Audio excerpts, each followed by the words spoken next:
শহীদের মা অথবা মুজাহিদের মা কোনটাই হতে পারলাম না। আমি যে আল্লাহ এবং নবীর মহব্বতের নজরানা পেশ করতে পারি নাই, এই জন্য বসে বসে কান্দে। মারনা চলাতে সন্তানের ঘুম ভেঙে গেছে। সন্তান জাগ্রত হইয়া মার চোখের পানি দেখে 6 বছরের বাচ্চা দেখে বলে, মা গো, ও মা, আপনি কেন কাঁদলেন? মা দাঁতের ছেলে এই মাত্র বিরাট ঘোষণা দিয়ে গেছে, হাইয়া আলাল জিহাদ। আল্লাহ এবং নবীর মহব্বতের যদি কেউ থাকো, গড়িতে গোনা মসজিদে নববীর সামনে হাজির হয়ে যাও। সন্তান রে, তোর আব্বা বদরের যুদ্ধে শহীদ হয়ে গেছে, আমি বিধবা স্ত্রী, তুই ছাড়া আমার আর কোন সন্তান নেই। আমি আল্লাহ এবং তার নবীর মহব্বতের কোন নজরানা পেশ করতে পারলাম না। মুজাহিদের মাও না, শহীদের মা তো নাই, হতে পারলাম না। এই জন্য কান্দি। আমি যে নবীর আশেক, আমি যে আল্লাহর আশেক, তার তো কোনো প্রমাণ দিতে পারিনি। 6 বছরের বাচ্চা না, মা আর কি করবো, চলেন আমাকে নিয়ে। ওয়াদা দিলাম আপনাকে শহীদের মা অথবা মুজাহিদের মা না বানাইয়া, আল্লাহর কসম গো মা, আর আমি বাড়িতে কোনোদিন ফিরে আসবো না। 6 বছরের বাচ্চাকে মা জিজ্ঞাসা করেন, যাবি তুই? যাবো। চল।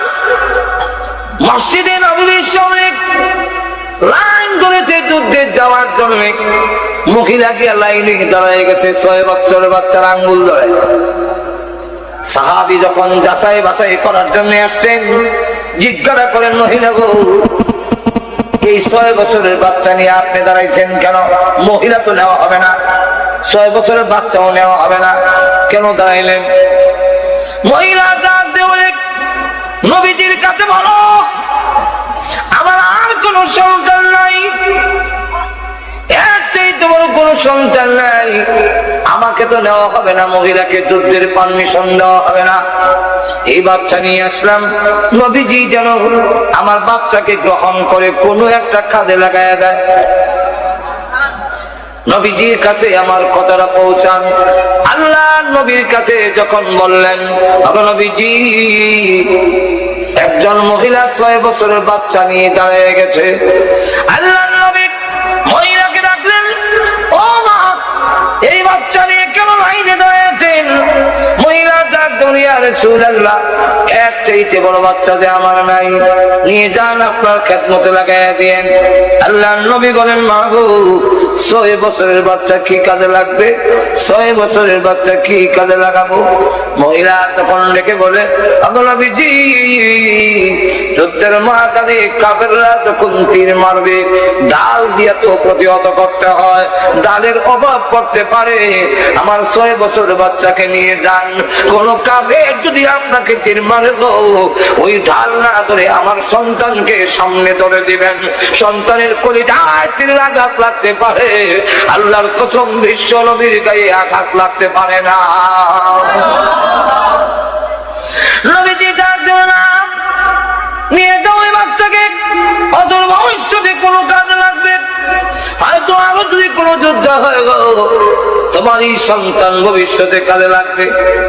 মহিলা তখন ব্যর্থ হইয়া ছেলের দিকে লক্ষ্য করে বলে, ছেলে রে, চল যাই, রাসূল যদি না নেন, পারলাম না রে, মুজাহিদের মাও হলাম না, শহীদের মাও হতে পারলাম না, চল বাড়িতে যাই। বাচ্চা ডাক দিয়ে বলে, মা, আমি না ওয়াদা দিয়েছি আপনাকে শহীদের মা অথবা মুজাহিদের মা বানাইয়া বাড়িতে যাব না, আমি বিশ্ব নবীকে প্রশ্ন করতে চাই। আর এত বড় দুঃসাহস, তুই বিশ্ব নবীকে কি প্রশ্ন করবি? হ্যাঁ, আমি নবীকে প্রশ্ন করবো। নবীজির সামনে দাঁড়িয়ে বলেন, ইয়া রাসূলুল্লাহ, ইয়া হাবিবাল্লাহ, আমার মা শহীদের স্ত্রী, আমি শহীদের সন্তান। আমার মাকে আমি ওয়াদা দিয়ে নিয়েছি, যুদ্ধের ময়দানে আমার মাকে শহীদের মা অথবা মুজাহিদের মা না বানাইয়া বাড়িতে নিব না, আপনি আমাকে পারমিশন দিয়ে দেন। রাসূল পারমিশন দেয় না, না 6 বছরের বাচ্চা কোন কাজে লাগবে না। এমনি ছেলে যুক্তি দেয়, কেন লাগবে না? আমি আমার বাড়ি গেছি, আমার মা যখন চুলাতে পাক শাক করে তখন মোটা মোটা লাকড়িগুলো পরে দেয়, হালকা পাতলা লাকড়িগুলো চুলার ভিতরে আগে দিতে হয়, নাইলে আগুন ধরতে দেরি হয়, আগুন ধরে না। হালকা পাতলা লাকড়িগুলো যদি আগে প্রয়োজন হয় গো চুলার ভিতরে আগুন ধরাবার জন্য, যুদ্ধের ময়দানে আগুন ধরাবার জন্য আমির হামজাকে পরে দিন, আলীকে পরে দিন। আমার মতো 6 বছরের বাচ্চাকে পারমিশন দেন, আগে ভাগে শাহাদাত বরণ করে আল্লাহর কসম যুদ্ধের ময়দানে আগুনটা আমি ধরাইয়া দেই। লক্ষ্য করে দেখেন, যে মাত্র এই কথা বলেছে নবী এবং সাহাবায়ে কেরাম চোখ বড় করে ফেলেছেন। এই 6 বছরের বাচ্চার জবান দিয়ে এমন কথা করতে বের হলো, এমনি দেখে জিবরাইল হাজির হয়ে গেছেন। নবীজি ডাক দেব, নবীজি শুধু আপনি তালিকা করেছেন মুজাহিদের, তা না, মহান আল্লাহ নিজেও তালিকা করেছেন। এই বাচ্চার মাকে জানাইয়া দেন, আল্লাহ যেই তালিকা করেছেন এই বাচ্চার মার নামটাও আল্লাহ রেজিস্ট্রি করে ফেলেছে।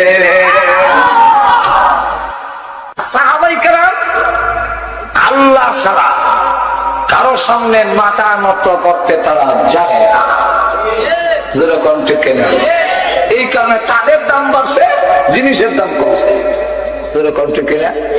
আল্লাহু আকবার। সংখ্যায় কম কিন্তু এরপরও তাদের সাথে কুলাইতে পারছে না। আবু উবাইদা ইবনুল জাররাহ রাদিয়াল্লাহু আনহু তিনি হলেন সেনাপতি নিযুক্ত হয়েছেন নতুন, তাই ফজরের নামাজ তিনি পড়ালেন। পড়ানোর পরই দেখে 60,000 সোলজার সামনে এসে দেখে বলতেছে, হে মুসলমানেরা, তোমরা নাকি যুদ্ধের ময়দানে মরলে জান্নাতে চলে যাও, কেউ যদি জান্নাতে যাওয়ার শখ থাকে আসো জান্নাতে পাঠাই। জান্নাতে পাঠাই না কিটি শেষ করতেছে। এই কিটি শেষটা কেন? এর একটা কারণ আছে। কারণটা হইল মুসলমানরা যখন ইয়ারমুকের মাঠে গিয়ে তাবু গাড়ল, হিরাক্লিয়াস রাজা তখন গোয়েন্দা পাঠাইল যে মুসলমান যে আমাদের সাথে লড়াই করতে আসছে, রাত্রে একটু গোপনে গোপনে তাদের একটু খোঁজ খবর নেও তো। খোঁজ খবর নিয়ে গোয়েন্দারা যে রিপোর্ট দিছে, এই রিপোর্টটা হইল মুসলিম জাতি বড় ভীতু, এদেরকে হয়তো সরকার জোর করে চাপ দিয়ে পাঠাই দিছে, ওরা আসতে রাজি না। কেমনি বললে? দেখলাম কেউ দাঁড়াইয়া, কেউ মাথা নত করে, কেউ মাটিতে মাথা রেখে, কেউ 2 হাত উঁচু করে খাচ্ছে। এতে বোঝা যায় আগামীকাল যুদ্ধ যে হবে, রাত থেকে কান্না শুরু করছে। অথচ সাহাবায়ে কেরামের অবস্থা হইল ফুরসান বিন নাহার ওয়া রুহবানুন বিল লাইল। দিনের বেলা তারা গোর সোয়ার, আর রাতের বেলা একদম দুনিয়া থেকে দরবেশ আল্লাহওয়ালা, যেরকম ঠিক না। আর দিনের বেলা যখন ঘোড়ার উপরে উঠে তার চাইতে নির্ভীক এই জমিনে আর কেউ হতে পারে না। আর তো জোরে কর না। এখন লক্ষ্য করে দেখেন রিপোর্টটা যে গোয়েন্দারা দিছে, এটা কি ঠিক দিছে না ও ঠিক দিছে? এত এগুলো বুঝছে না যে সেজদা দিয়া সাহাবীরা যে কাঁদতেছে আল্লাহর দরবারে, এটা তো বুঝছে না। মনে করছে এইভাবে হাত তুললে কান্দে, মাথা নোয়া কান্দে, সেজদা দিয়া কান্দে। বাদশা তখন ভাবলো 60,000 সোলজার একটা হুমকি দিয়ে আসো। রাত থেকে যখন কান্দা শুরু হয়েছে, এই জাতিকে একটা হুমকি দিলে এক দৌড় দিবে, আর মদিনার আগে আর খালিত না। আবু উবাইদা ইবনুল জাররাহ রাদিয়াল্লাহু আনহু বলেন, কেন আবার আরেকটা ওয়াজ বাজে। লক্ষ্য করে দেখেন, অসুবিধা হইতেছে না আপনাদের? আবু উবাইদা ইবনুল জাররাহ বলেন, উপহাসের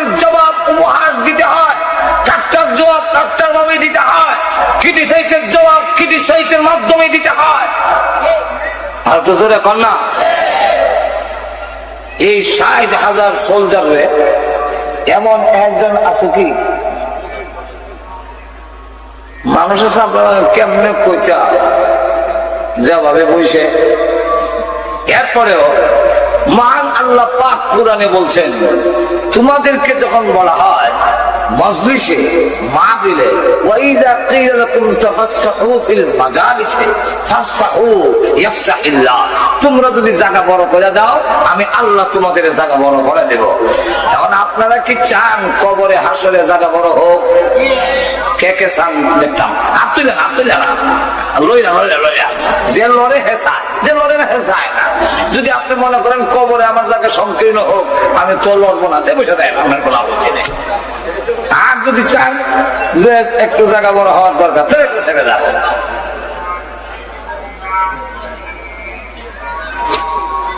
ভাইরা আমার মনোযোগ দিয়ে শুনে, এটা কার গেলা একটা ওয়াজ হইতেছে অটোমেটিক, লক্ষ্য করে দেখেন। না এটা না,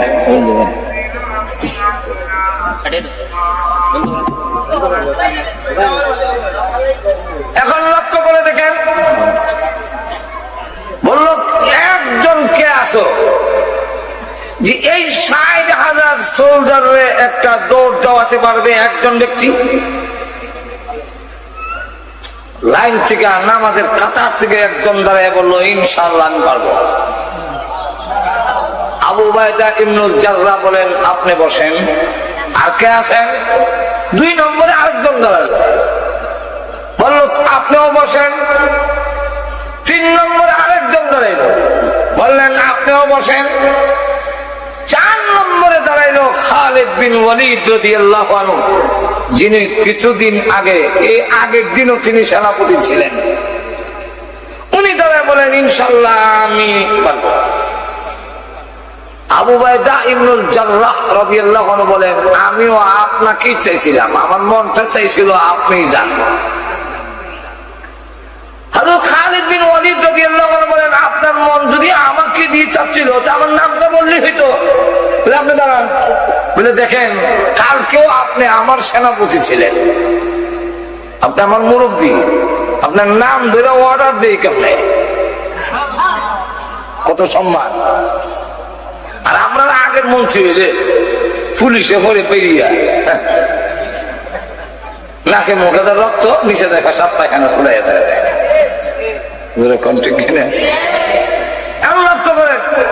আপনি কি পারবেন এই 60,000 একা দৌড় দেওয়াইতে? বলে ইনশাআল্লাহ। আপনার ডকুমেন্ট, আপনার দলিল কি? আপনার দলিল কি?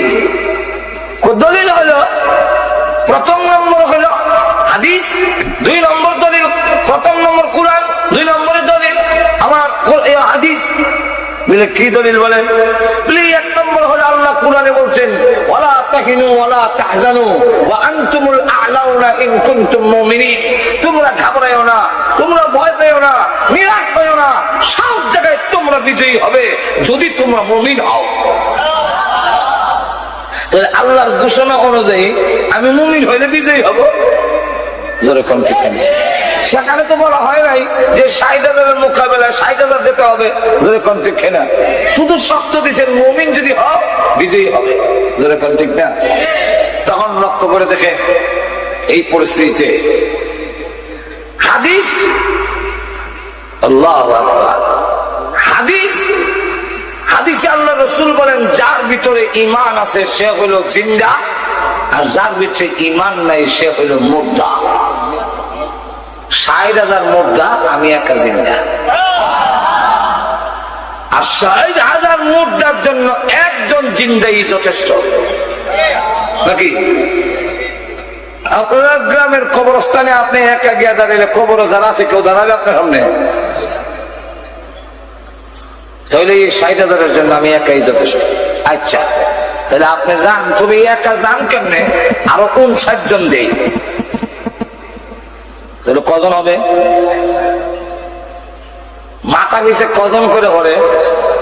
1001 জন।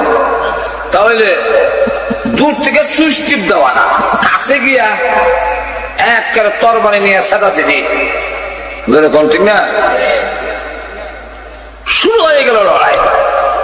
ফজর নামাজের পরে উভয় পক্ষের ঘুরার খুরের আঘাতে ধুলাবালু এমন উঠতেছে, যা করে বিজয়ী হচ্ছে না পরাজয় হচ্ছে, কে মরছে না কিচ্ছু বোঝা যায় না। আসরের নামাজের পরে যখন ধুলাবালু কিছু থামলো, আবু বাইদা ইবনে জাররাহ রাদিয়াল্লাহু আনহু বলেন যে আমি গেলাম, আমার বিশ্বাস মুসলমান তো চুষে গেছে চশমা, ৬০,০০০-এর মোকাবেলায় ৬০ জন তো শহীদ হয়ে যাবে। দেখি অবস্থা কি হয়েছে, গিয়ে দেখি রক্তে ভিজে মরুভূমির বালু এমন প্যাক এমন কাদা হয়েছে, আমার ঘুরার খোর পাও কাদার নিচে ঢুকে যায়। তখন তিনি ডাকলেন, আল্লাহ যা পড়ে আছে উল্টায় দেখে সারা মুসলমানের ময়দানে দাঁড়িয়ে চোখের পানি ছেড়ে দিয়ে কান্না শুরু করে দিয়েছেন, প্রভু হে রব্বুল আলামিন, তোমার নবীর হাড় ভাঙা পরিশ্রমের মাধ্যমে যেই সাহাবীগুলো তৈরি করেছেন ওনারা শহীদ হয়ে গেছেন, আমার কোনো আপত্তি নাই, শাহাদাতের মরণ হলো মর্যাদার মরণ, কিন্তু তোমার নবীর সাহাবীগুলোর লাশটা কেউ দিবে না। আল্লাহ আমি সম্মানের সাথে তাদের দাফন করব। এইভাবে যখন কান্দছি, হঠাৎ করে দেখে ওই মাটির কিনারে একজন লোক হতভম্ব হয়ে দাঁড়িয়ে আছে। ভাবলেন ওনার কাছে গেলে হয়তো কিছু জানতে পারি ঘটনা। কাছে গিয়ে দেখেন তিনি হলেন খালেদ বিন ওয়ালিদ। জড়ায় ধরেছেন, এ খালেদ এখনো বেঁচে আছেন? আলহামদুলিল্লাহ। আচ্ছা কথা বলবো পরে, শুনবো পরে। সূর্য লাল হয়ে গেছে, মনে হয় এই ভয়াবহ যুদ্ধের পরিস্থিতিতে নামাজ আদায় করতে পারেননি, নামাজটা আগে আদায় করেন, তারপরে আপনার সাথে কথা বলবো। কারণ আমরা মুসলমান, ধান কাটা লাগলে নামাজ নাই। আমার পাশের বাড়িতে রাত 11টার সময় শুনি কাতকামুড়ি চলা। ভাবলাম এত রাতে কাতকামুড়ি চলা করছি মনে হয় নামাজ পড়তে পারছে না, এশার নামাজ দেরি হয়ে গেছে। না, আবার শুনি কাতকামুড়ি চলা এইভাবে 4 বার বলছে। ভাবলাম কি রে, এত কাতকামুড়ি চলা করছি রে। গেলাম চাষা, এত কাতকামুড়ি চলা করছি গেছে। কবাতি যা শুনেছ, ওই দান কারা লাগছে।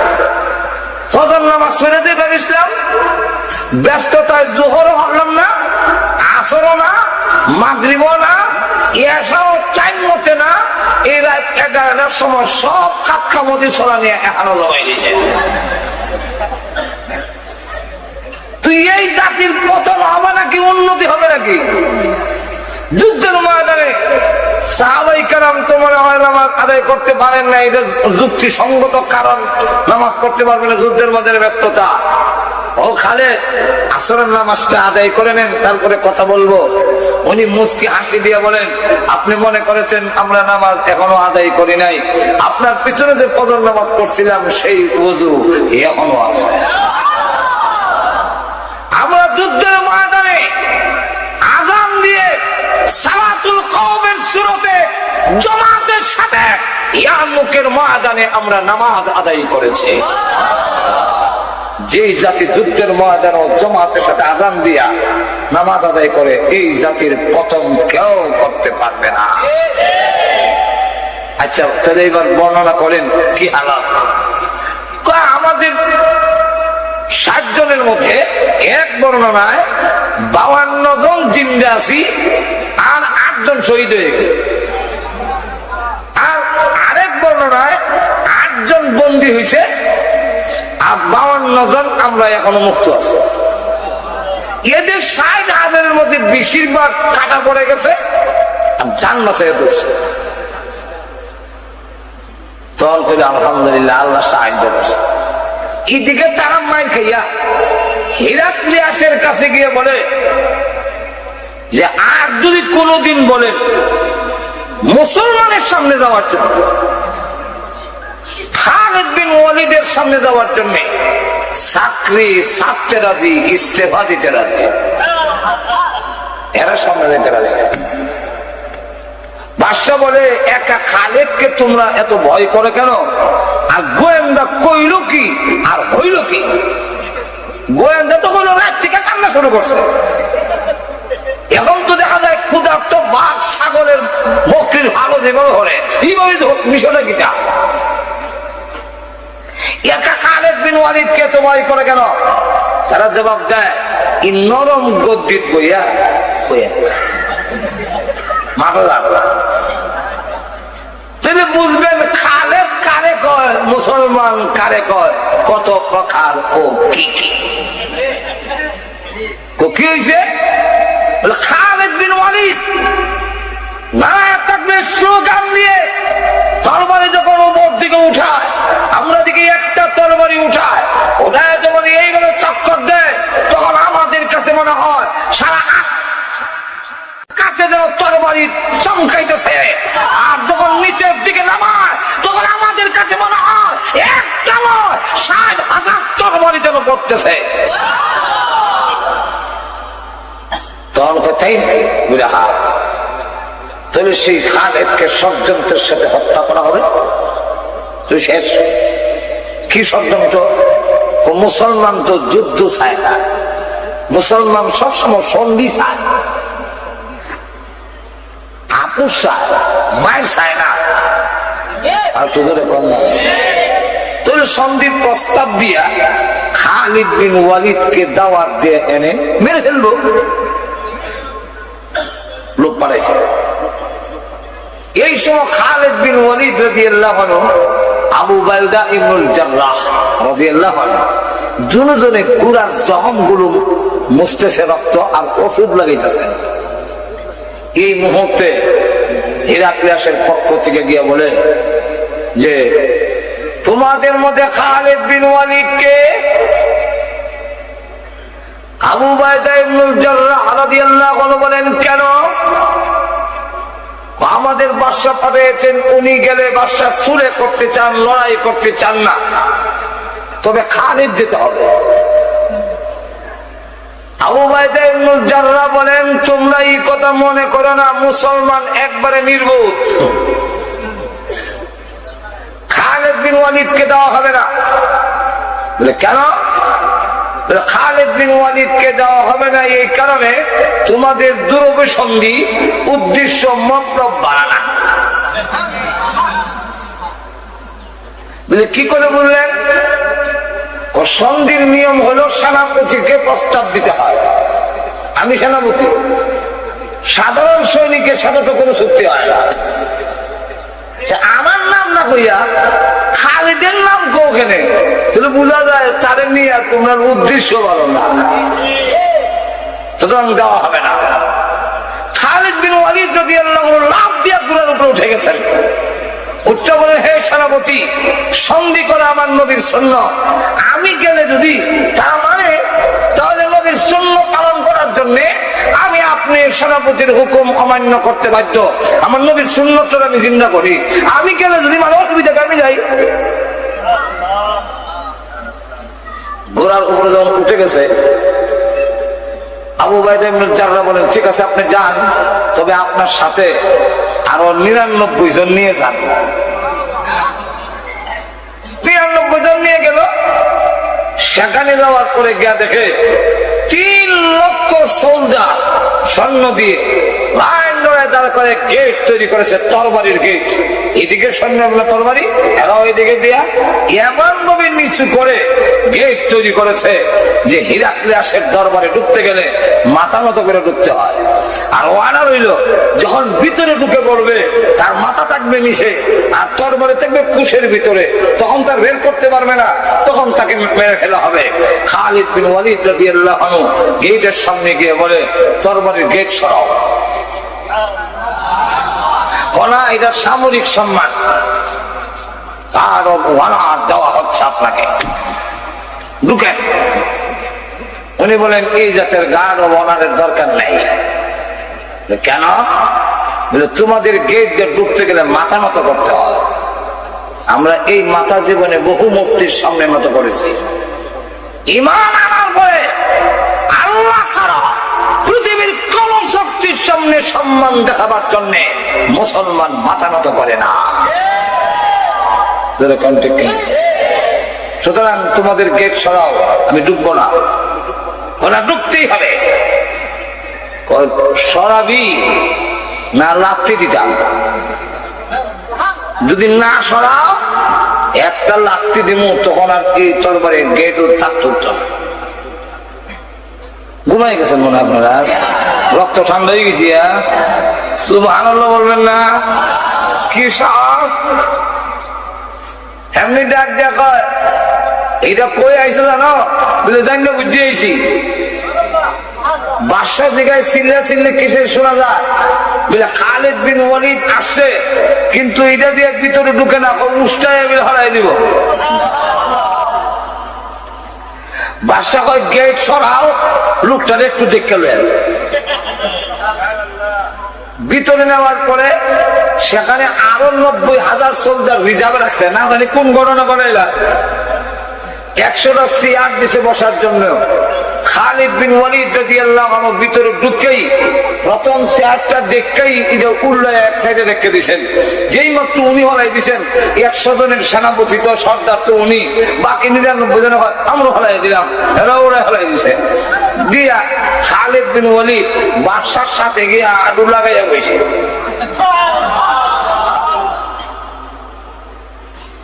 আর বাকিরা গোল বেদ দিয়ে বসে। যেমন বোঝা যায় আরবি নুন বানাইছে, নুন। আর নক্তা হইল খালেদ, নুনের নক্তা। এমনি ডাক দিয়া কয় তোমরা চেয়ার দিলাম, চেয়ারও বসো না, আরো সবাই আরো লাগাই বসো, তোমরা নিচে গুল দিয়ে বেদ দিয়ে বসো। মুসলমান এখনো সভ্যতা শিখছে না। এই চেয়ারও বলে না কেন? বলে চেয়ারও না বসার কারণ হলো আমাদের রসুল বলেছেন পুরুষের জন্য স্বর্ণ ব্যবহার করা হারাম। তোমার চেয়ারের পায়ের মধ্যে স্বর্ণ লাগাই, এর লেগে এই চেয়ার আমরা বসিও নাই, দেখতেও চাই না। হারাই দিছি বলতে আগুর সাথে আরো লাগাই বসে কেন? বলে এটা পরে কোন আগে কও আনছো কেন? চুক্তি কবে আনছো নি? বুঝলে তাহলে কও চুক্তি প্রথম নম্বর শর্ত লা ইলাহা ইল্লাল্লাহু মুহাম্মাদুর রাসূলুল্লাহ। এই কালিমা করে নাও, তুমি আর আমি মুসলমান ভাই ভাই, আর কোন ঝগড়া ফাসাদ নাই। তো এই কথা বলে তো তোমার দল হয়ে গেলাম কি? খালিদ বিন ওয়ালিদ বলেন হ্যাঁ, স্বজ্ঞানে স্ব ইচ্ছায় যদি কেউ মুসলমান না হয়, ইসলামের পক্ষ থেকে মুসলমানের পক্ষ থেকে কোন চাপাচাপির বিধান নাই। জোর করে তোমার মুসলমান বানানো হবে না, স্ব ইচ্ছায় স্বজ্ঞানে হইতে হবে। এখন যখন তুমি মানতে রাজি না, তো ঠিক আছে, আল্লাহর জমিনে থাকতে হইলে আল্লাহ ওয়ালারে ট্যাক্স দিয়ে থাকতে হবে। জমিন আল্লাহ, আসমান আল্লাহ, আলু বাতাস আল্লাহ। সুতরাং এখানে আল্লাহ ওয়ালারে ট্যাক্স দিয়ে থাকতে হইব। ও ট্যাক্স দিবা এটা তো অপমানের কথা, অপমান না, এটা মানতাম না। এমনি খালিদ বিন ওয়ালিদ কুশের ভিতর থেকে টান দিয়া তরবারিটা বাইর হইয়া বাদশার কল্লার উপর দিয়ে একটা বুদ্ধি দিছে। দিয়া তাহলে 3 নম্বর ফায়সালা দিতে হইল। সেমনি খালি একটা গুড়ানি দিছে, একটা সীমা মারছে। আমি শুনছে তো খালিদ বিন ওয়ালিদ একটা সাদা তরবারি বের করে, কিন্তু সারা কাছাকাছি তরবারি দেখা যায়।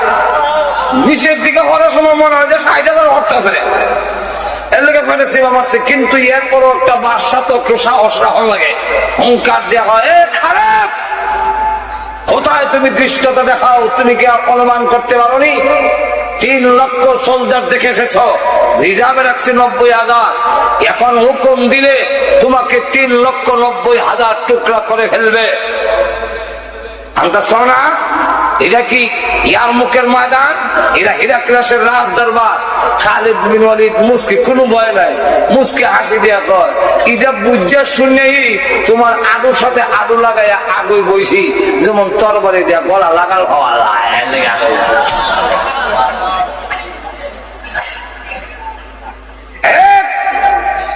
বাদশা শোনো, তোমার জবান থেকে যদি অর্ডার বের হয়ে যায় খালিদকে হত্যা করার জন্য, আমার যদি হায়াত না থাকে হয়তো 3,90,000 টুকরা হতেও পারি, কিন্তু শুনে রাখো অর্ডারটা বের হওয়ার সাথে সাথে খালিদের তরবারি যখন গর্জে উঠবে তখন তোমার দেহে থেকে মাথাকে বিচ্ছিন্ন করে দেওয়া হবে।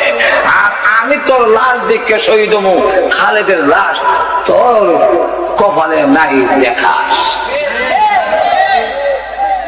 এমনি তোমরা যেমনি করে এমনি আছে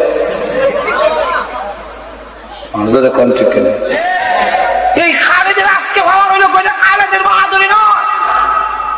খালিদ বিন ওয়ালিদ তো উহুদের যুদ্ধে আমির সামনে দাঁড়াতে পারেনি, আমির হামলার সামনে দাঁড়াতে পারেনি, তাই পলায়ন করে পাহাড়ের পিছন দিয়ে দিয়ে হামলা করেছিল। সম্মুখ পথে যুদ্ধ করার মতো খালিদ আলীর সামনে দাঁড়াবার ক্ষমতা ছিল না, আমির হামলার সামনে দাঁড়াবার ক্ষমতা ছিল না।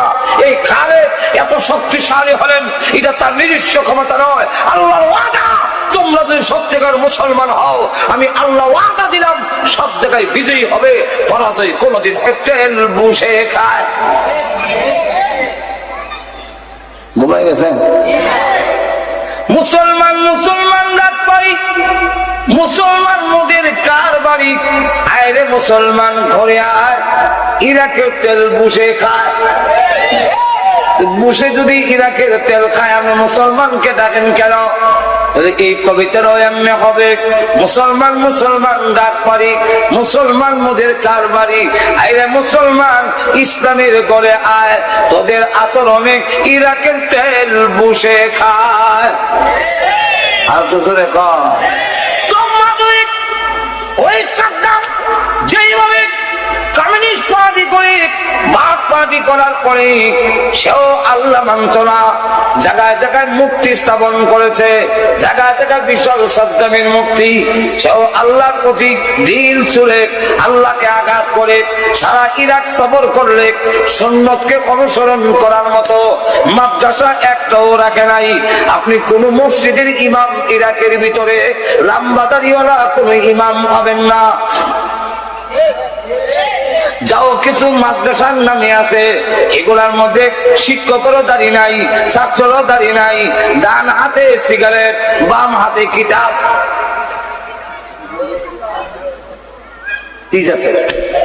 আমার এই অঞ্চলের ভিতরে আমার কোনো দাওয়াত নাই। ও এটা বলে এর আগে তো 19 তারিখে একটা প্রোগ্রাম আছে, তাও এই প্রোগ্রামটা খালি খান্দি হুজুর লন্ডন বইয়া এক পরে জায়গাত বইয়া লন্ডন যে সময় গেছিলাম ওই সময় বইয়া ঠিক করা হয়েছে, কথা বুঝছেন? সুতরাং আজকের মাহফিলটাও হযরত মাওলানা রফিক আহমদ সাহেব, আপনাদেরই এলাকার বন্ধু প্রতি হযরত মাওলানা রফিক আহমদ, আপনারা সবাই ছিলেন, উনি ওই আমেরিকা আশরাফা বড় মসজিদের 6 তালা মসজিদের ইমাম। সুতরাং ওইখানে বইয়া, আর আমি আমেরিকা গেলে ওনারই কেন পুরা মাস থাকুন লাগে, খাওয়ান লাগে, দাওয়াত খানা রেখে মুন্নিম কারামি হয়, ঠিক না? তো সেখানে বসে প্রোগ্রামটা লেখানো হয়েছে, তাও জোহরের পরে, এর অর্থ হইল রাগ খালি নাই, ঠিক না? সুতরাং এতে আপনারা কি খুশি না বেজা?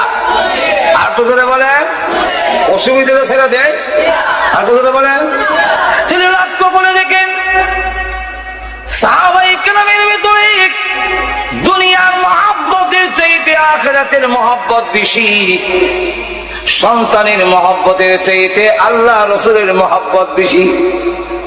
যেরকম ঠিক কিনা? এক মহিলা 6 বছরের বাচ্চা নিয়ে ঘুমায় আছে, ঘুম থেকে শুনে রাস্তা দিয়ে যায়, হযরত বিলাল রাদিয়াল্লাহু আনহু মানুষ রেখে রেখে বলে হাইয়া আলাল জিহাদ, হাইয়া আলাল জিহাদ, জিহাদের দিকে চলো, জিহাদের দিকে চলো। বিশ্বনবী মসজিদে নববীর সামনে অপেক্ষায় আছেন। আল্লাহ নবীর কোন আছে যদি তে করে ঘরে বসে দেখো না, তাড়াতাড়ি মসজিদে নববীর সামনে হাজির হয়ে যাও। এই কথা শুনে মহিলা ঘুম ভেঙে গেছে, ঘুম থেকে উঠে চোখের পানি ছেড়ে দিয়া কান্দেন। বিলাল রাদিয়াল্লাহু আনহু প্রতিদিন আযান দেয় হাইয়া আলাস সালাহ, হাইয়া আলাল ফালাহ। আজকে বলতেছে হাইয়া আলাল জিহাদ, এবং বলেছেন আল্লাহ নবীর আশিক থাকলে ঘরে থেকো না, ওই মসজিদে নববীর সামনে হাজির হয়ে যাও। আরে আমি তো মহিলা মানুষ, যেতে পারবো না, আর আমার কোনো সন্তান নেই, আমার স্বামী বদরের যুদ্ধে শহীদ হয়ে গেছে, বদরের যুদ্ধে শাহাদাত বরণ করেছে, আমি এরপরে বিধবা আছি, আমার আর কোনো সন্তান নাই, একটা মাত্র সন্তান 6 বছরের। এই বাচ্চাকে আর যুদ্ধের ময়দানে দেওয়া যাবে? আমি যে শহীদের মা অথবা মুজাহিদের মা কোনটাই হতে পারলাম না। আমি যে আল্লাহ এবং নবীর মহব্বতের নাজরানা পেশ করতে পারি নাই, এই জন্য বসে বসে কান্দে। মারনা চড়াতে সন্তানের ঘুম ভেঙে গেছে। সন্তান জাগ্রত হইয়া মার চোখের পানি দেখে 6 বছরের বাচ্চা দেখে বলে, মা গো, ও মা, আপনি কেন কাঁদলেন? মা ডাক দিয়েছে, এই মাত্র বিলাল ঘোষণা দিয়ে গেছে হাইয়া আলাল জিহাদ। আল্লাহ এবং নবীর মহব্বতে যদি কেউ থাকো, গড়ে থেকো না, মসজিদে নববীর সামনে হাজির হয়ে যাও।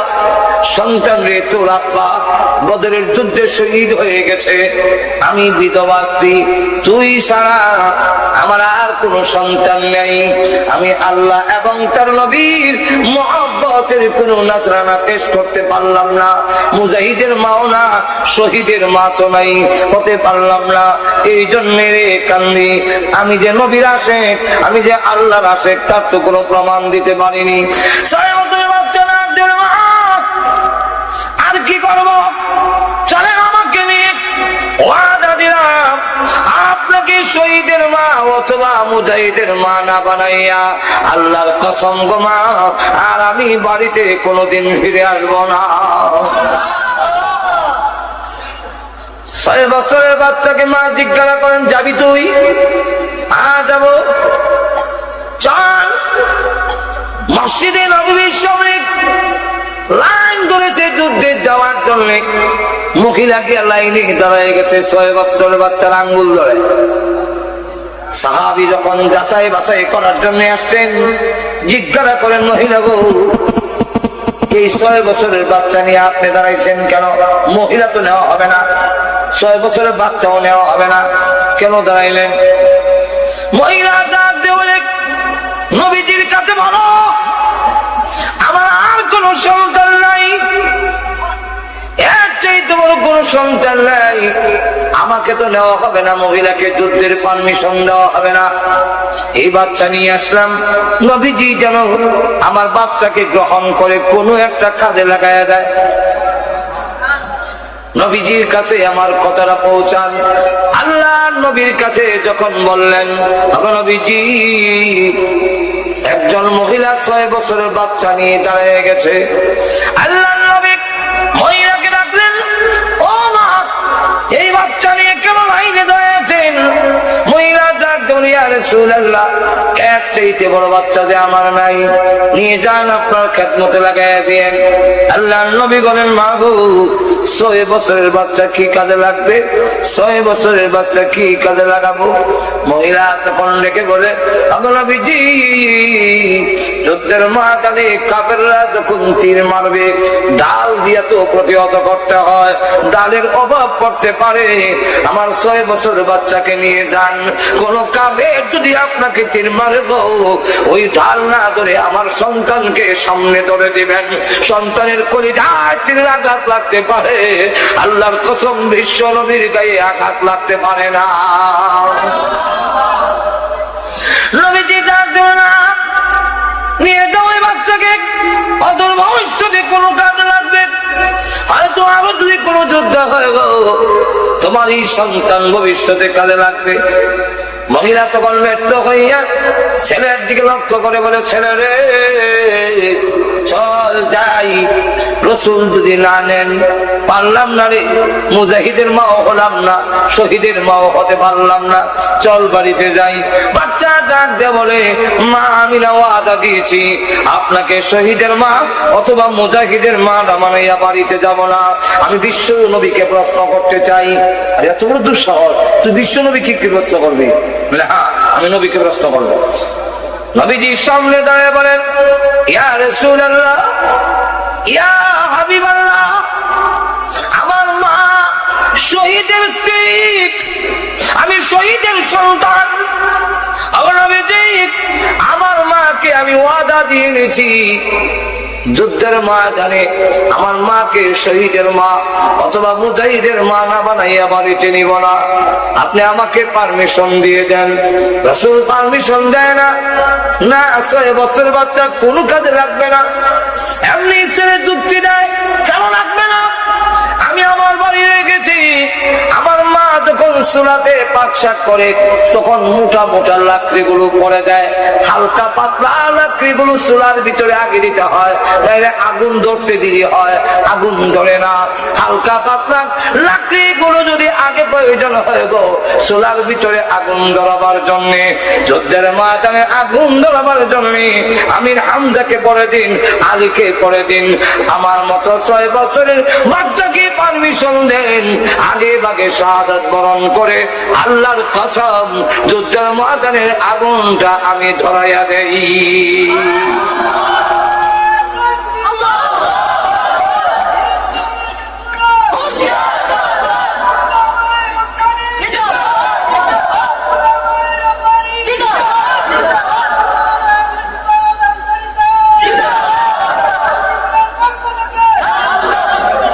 লক্ষ্য করে দেখেন, যে মাত্র এই কথা বলেছে নবী এবং সাহাবায়ে কেরাম চোখ বড় করে বেড়েছেন। এই 6 বছরের বাচ্চার জবান দিয়ে এমন কথা করতে বের হলো, এমনি দেখে জিবরাইল হাজির হয়ে গেছেন। নবীজি ডাক দিয়ে বলল, নবীজি শুধু আপনি তালিকা করেছেন মুজাহিদের, তা না, মহান আল্লাহ নিজেও তালিকা করেছেন। এই বাচ্চার মাকে জানাইয়া দেন, আল্লাহ যেই তালিকা করেছেন এই বাচ্চার মার নামটাও আল্লাহ রেজিস্ট্রি করে ফেলেছে। লক্ষ্য করে দেখেন, সাহাবায়ে কেরামের অন্তরে দুনিয়ার মহব্বত না, মহব্বত আল্লাহ এবং তার রাসূলের। জোরে কম ঠিক না? আল্লাহ রাসূল বলেন, আখিরি জামানা যখন নাকি মুসলমান লাঞ্ছিত অপমানিত কেন হবে, তাদের ভিতরে দুনিয়ার মহব্বত এসে যাবে। এক হাদিসের মধ্যে আসছে, ইবনে হাজার আসকালানী থেকে বর্ণিত, ওইখানে উল্লেখ করেছেন, রাসূল বলেন, সায়াকুনু ফি উম্মতি, আল্লাহ রাসূল বলেন আমার উম্মতের মধ্যে আখিরি জামানা এমন একটি অবস্থা হবে, 5টা জিনিসকে ভুলে যাবে আর 5টাকে মহব্বত করবে। 5টাকে যারা ভুলে যাবে 5টাকে মহব্বত করবে। যারাকে মহব্বত করার কথা নয় সেটাকে মহব্বত করবে, যেটা ভুলার কথা নয় সেটা তখন ভুলে যাবে। আমি রাসূল তাদের সাথে নাই, তারাও আমার সাথে না। বলবো না? অসুবিধা হইতেছে আপনাদের? কি কি রাসূল বলেন, ইউহিব্বুনাদ দুনিয়া ওয়া ইয়ানসাউনাল উকবা। প্রথম বলছেন ইউহিব্বুনা খামসান ওয়া ইয়ানসাউনা খামসা, 5টাকে মহব্বত করবে 5টাকে ভুলে যাবে। উল্টো হয়ে যাবে, উল্টা। প্রথম নম্বরটা হলো ইউহিব্বুনাদ দুনিয়া ওয়া ইয়ানসাউনাল উকবা, দুনিয়াকে মহব্বত করবে, আখিরাত ভুলে যাবে। আমরা আজকে আখিরাত ভুলে গেছি, দুনিয়ার খুব মহব্বত। দুনিয়ার মহব্বত যখন এসে যাবে এই জাতি লাঞ্ছিত হবে, অপমানিত হবে। বিস্তারিত আলোচনা করার টাইম নাই। ইউহিব্বুনাদ দুনিয়া ওয়া ইয়ানসাউনাল উকবা। 2 নম্বর হলো ইউহিব্বুনাদ দিয়ার ওয়া ইয়ানসাউনাল কুবুর, দুনিয়ার ঘরে পছন্দ করবে, কার ঘরটা কত সুন্দর হয়। আজ আজকে আমরা দেশে গড় নিয়ে প্রতিযোগিতা, ওই লন্ডন হিসেবে একটা গড় বানাইছে, এই লন্ডনে আরেক গড় বানাইতো এর থেকে সুন্দর। এবারে ফ্রান্স থাকে, আমারটা আরো সুন্দর। এবারে ইটালিতে আরো সুন্দর। আপনারটার থেকে আমি মৌলভী সাহেবের গড়। বাথরুমের মধ্যে গিয়া 5 লাখ টাকা খরচ করে নিয়েছে, বাথরুমের মধ্যে 5 লাখ টাকা, 5 লাখ টাকা বাথরুমের মধ্যে 5 লাখ টাকা খরচ করে নিয়েছে। আর উনি আমরা গর্বের সাথে দেখায়, আমাদের দেখায়নি এক বাথরুম। হজর দেখেন বাথরুম বানাইছি, কিরম বাথরুম যে সুইচটা টিপ দিবেন, ফিট তো লাগাল হওয়া যায় না, যে সুইচ টিপ দিলে একটা ব্রাশ বাড়িব, আপনার ভিতরে এমনি মরাই দেওয়া যাবো। আমি বললাম ইয়া আল্লাহ, কোন দিন জানে ওই ব্রাশ বাড়ি যায় গিয়ে যে পায়খানা করে সুইচ টিপ দিব, হাত লাগাইতো না, এই দেয় মরাইয়া সাফ করে দেওয়া যাইব। এমনি এখন হজর বাড়ি গেছে, বাড়ি গেছে মাজরে কম ঠিক কিনা। তুমি লক্ষ্য করে দেখেন আমরা অবস্থা হইল কার গড় কত সুন্দর, কিন্তু কবরের কথা ভুলে গেছে। আপনাদের কন্যা গড় যেমন সুন্দর হয়েছে, সাহাবাই কেরামের দুনিয়ার ঘরের কথা আল্লাহ উমর রাদিয়াল্লাহু আনহু দুনিয়ার বাঙ্গা গড় বাঙ্গা, খাট বাঙ্গা, খেতাবালিশ মারাসি গা, কিন্তু আল্লাহ রাসূল বলেন আমার উমর শোনো অবস্থা কি।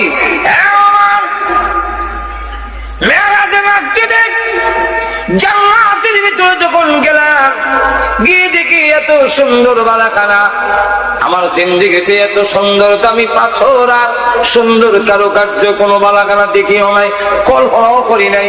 এরকম আমি রসুলের পর্যন্ত আকর্ষণ হয়ে গেছে, আমারও লোভ লেগে গেছে। তাই আমি 1 কদম 2 কদম যাই আর ঘরটারে দেখি, এত সুন্দর ঘর। ফেরেশতারা তখন ডাক দিয়া বলে আল্লাহর নবী, এই ঘর আল্লাহ কার জন্য বানাইছেন জানেননি? রাসূল বলেন কার জন্য? ওই এক আরবীর জন্য। রাসূল বলেন আনা আরবী, আমি তো আরবী। তাহলে বলো কার জন্য? আমার জন্য নি। বলে না, কার জন্য? কুরাইশের জন্য। রাসূল বলেন আনা কুরাইশি, আমার জন্য নি, আমি কুরাইশি। না, তাহলে কার জন্য? ফেরেশতারা বলেন এক যুবকের জন্য। তখন রাসূল বলেন আনা শাবাব, আমিও তো যুবক, আমিও তো বড় হই নাই, তাহলে কি আমার জন্য? না, আমি আপনার জন্য না। নবীদের ডাকতে বলেন আরবি, কুরাইশি, স্বাভাবিক, এইভাবে কেন বলো? নামটা কেন বলো না? তোমাদের কি নাম জানা নাই কার জন্য বানাইছেন? ফেরেশতারা বলেন নাম জানা থাকবে না কেন? মহান আল্লাহ রাব্বুল আলামিন জান্নাতের ভিতরে এলান করে দিয়েছে, জান্নাতের খাদেম খুদ্দামরা রে, ও হুরুল মাল্লা, তোমরা জেনে রাখো এই সুন্দর বালাখানা স্পেশাল ভাবে আমি আল্লাহ তৈরি করেছি ওমর ইবনুল খাত্তাবের জন্য। তাদের দুনিয়ার বালাখানা সুন্দর নয়, কিন্তু আখিরাতের বালাখানা সুন্দর। আপনাদের কন্যা আর আমরা লাগে গেছি গড় সুন্দর হলাম, খবর গেছি একবারে বার। তোর কোন ঠিক তাই রাসূল বলেন ইউহিব্বুনা দিয়ার ওয়া ইয়ামশাউনাল কুবুর। গেল 2, 3 নম্বর হলো ইউহিব্বুনাল আয়াল ওয়া ইয়ামশাউনাল হুর। দুনিয়ার বউ পরিজনকে মহব্বত করবে, দুনিয়ার বউরে মহব্বত করে, এমন মহব্বত বউর লেগে দাঁড়িয়ে রাখতে পারে না। আমার একজনের জিগায় ওদের দাঁড়িয়ে না রাখলে কোনো গুণা নেই। আমি আমার জিগায় আর শরীর করে লক্ষ্মীটা আমার জিগাই তো এইসব আর শোনা ওদের আপনার ওয়াজ শুনলে তো মাঝে মাঝে মনটা চাই দাঁড়িয়ে রেখে যেতাম, কিন্তু আমার ওয়াইফের লেগে হারি না। আমি বললাম এটা তোমার ওয়াইফ না, এটা ভাই হয়ে গেছে। ভাই কেমনে বুঝলে করাত ভাইবে পছন্দ করে, ভাইবে তো করাত দিয়ে আনন্দ লাগে। আর তোমার বউ দাড়ি তো কত চুলার লাগান নরম, পছন্দ হয় না। আর খামাই দিলে তো এটা ফুলের লাগান, করাতের লাগান দাঁত, এইটা পছন্দ হয়, এটা করে না কেন? তাহলে তোমার ওয়াইফ এটা ওয়াইফ না, এটা ভাই। কম ঠিক। আর বউ নারা যদি কি মামা 60 টাকা দিই, বউ 60 টাকা দিই, এমন সোনার টুকরা হয়েছে। একবারে মৌলিবাজার আমার দারু বইয়া গান গা খেতাম নি গীতা গান। ও বাপ মরলে বাপ পাওয়া যায়, মা মরলে মা পাওয়া যায়, বউ মরলে রে বউ পাওয়া যায়। আমি লিখতে পারছি, আপনারা শোনাবে লিখতে বসে আপনার ওয়াজ খামো লাগবো। আমার বলে ওয়াজে কামলার বয়ের লেগে এমন কিটা ওই একবার বাপ মরে গেছি তো আত্মীয় স্বজন লোকেরা কয় বাবা কান্দ না কি করবা আয়াত নাই, একদিন তো তুমি মরবা আমি মরবো, সবর করো। যাক তোমার বাপ মরছে কি হয়েছে, আমরা তো আছি। কিছুদিন পরে মা মরে গেছি, খাবার খান্দে তো মহিলা আত্মীয় স্বজন কয় কান্দ না কি করবা আয়াত নাই, তোমার মা মরছে আমরা তো একদিন মরবো। যাকে বাবা তোমার মা মরলে কি হয়েছে, আমরা তো আছি। কিছুদিন পরে বউ মরে গেছি, এখন আর কেউ কয় না তোমার বউ মশে লেগেছে, আমরা তো আছি। আস্তাগফিরুল্লাহ আস্তাগফিরুল্লাহ। ওই যে কইছে এর লেগে হে বুঝি লইছে, বাপ মরলে বাপ পাওয়া যায়, মা মরলে মা পাওয়া যায়, বউ মরলে বউ পাওয়া যায় না। আমরা দেশের যুবকরা আবার দেখে তো বোঝা যায় আপনি দেব যেরকম ঠিক কিনা। আর ইয়ার থেকে বউ মরলে বউ হওয়া যাবে, মা বাপ বিদায় হলে পৃথিবীতে মা বাপ আর ফিরে পাওয়া যাবে না। আপনি বিদায় হয়ে গেলে আমি ধৈর্য ধরে যদি থাকি গো, কিয়ামতের মাঠে আপনাকে চিনতে যেন আমার অসুবিধা না হয়। সাহাবী ডাক দিয়ে বলে, শিগো চিনে রাখতে হবে না, তুমি যদি ধৈর্য ধরে রাখতে পারো যে আল্লাহর দ্বীনের জন্য শাহাদাত বরণ করবো, ওই আল্লাহ নিজেই তোমার আর আমার পরিচয় করাইয়া দিবে। আর বড় গেছে না, ইভেন থেকে যুদ্ধের ময়দানে গিয়া শহীদ হয়ে গেছে।